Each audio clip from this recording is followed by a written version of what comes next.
大家好，歡迎嚟到高執色，我係陳小瑜。今期分享便寧螺麵。買一塊五花肉返嚟，已經叫老闆同我去咗皮，因為豬皮都係另外一道配菜嚟嘅。醃之前洗乾淨，記得用廚房紙印乾佢，醃嘅時候就容易入味啦。落1湯匙生抽同埋老抽，仲有半茶匙五香粉，將佢捉勻，然後醃佢半個鐘。10隻雞腳洗乾淨佢，然後剪走佢啲爪。用一塊肥豬肉將佢切粒，然後炸成豬油同埋豬油渣，撒啲鹽俾佢有啲底味。炸到佢金黃色就將佢留起啦。切啲乾葱頭，用翻頭先炸好嘅豬油去炸佢，油溫要夠熱，放落去嘅時候最好就係有炸一聲，類似咁樣淺淺地色就好將佢留起啦。因為佢仲有餘溫會繼續煮，所以而家留起嘅時間就啱啱好啦。順便煎埋2塊魚餅，4方8面煎香佢。配菜都準備得差唔多，而家開始滷啦。滷嘅香料淨係有3樣：雞皮、八角同埋丁香。落1湯匙豬油，用細火慢慢將香料炒香，炒到啲香料散發出啲香味。呢個就係我上期煮老鴨留落嚟嘅滷汁。想知道點煮？撳上邊條 link 啦。1碗滷水汁就對1碗清水，比例係1比1。仲有半茶匙五香粉同埋1湯匙冰糖，加半茶匙鹽，加得唔多，因為我嘅滷水汁本身已經有啲鹹味。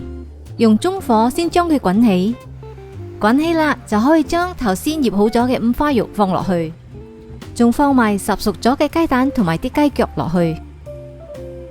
仲有1塊豬皮放埋落去，用中細火滷佢1個鐘。俾佢滷緊嘅同時，我哋去準備其他配料啊。便寧螺麵係會用呢種圓咕碌嘅黃麵，如果係喺新加坡嘅話，就會用呢種變身嘅黃麵。我嘅觀眾知道我不嬲都中意雙拼。攞啲米粉出嚟浸定先，切3條紅辣椒，攪碎啲辣椒，用2湯匙嘅油炒香佢。炒到佢已經變顏色，還是個辣椒同埋個油已經分開，就落1湯匙羅望子水，撒啲鹽同埋糖，炒多1分鐘就可以將佢撈起。仲有一樣食螺麵必備嘅蒜水，蒜頭20 gram， 就用60 ml 白醋，比例係1比3。落1湯匙嘅糖同埋半茶匙嘅鹽落去，用攪拌機攪碎佢就得噶啦。辣椒同埋蒜水就搞掂。返嚟望一下個滷汁煮成點先，大話都滷咗成粒鐘，可以撈起全部嘅材料啦。仲有啲香料都撈走埋，可以試下個味，跟住調味，落適量嘅鹽同埋糖，調到你中意嘅味道。調定1碗生粉水，然後分幾次慢慢倒落去，慢慢攪到佢變成你中意嘅結度。我喺外邊食嘅螺麵好似更加結嘅喎。呢個結度就係一般便寧螺麵嘅結度，而你食到新加坡嘅螺麵就會比較結。呢個係便寧版，呢個結度就 OK 噶啦。老婆，你落蛋之前記得分開1碗俾我喎。哎呀，而家全世界人都知道你蛋敏感噶啦。落蛋嘅時候記得慢慢氹圈咁樣放落去，用筷子攪佢，攪得快蛋花就細，攪得慢蛋花就大。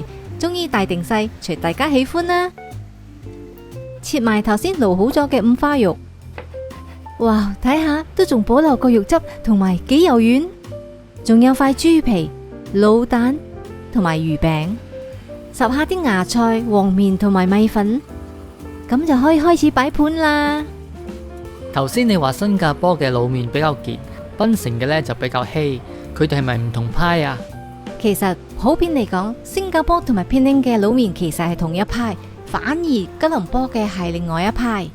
咁有咩唔同啊？主要呢，我哋嘅麵同埋滷汁係分開煮，而吉隆坡嘅係煮埋一齊。哦，而吉隆坡嘅煮法都仲有分黑白滷汁，各有千秋，各有特色，食都食唔晒啊！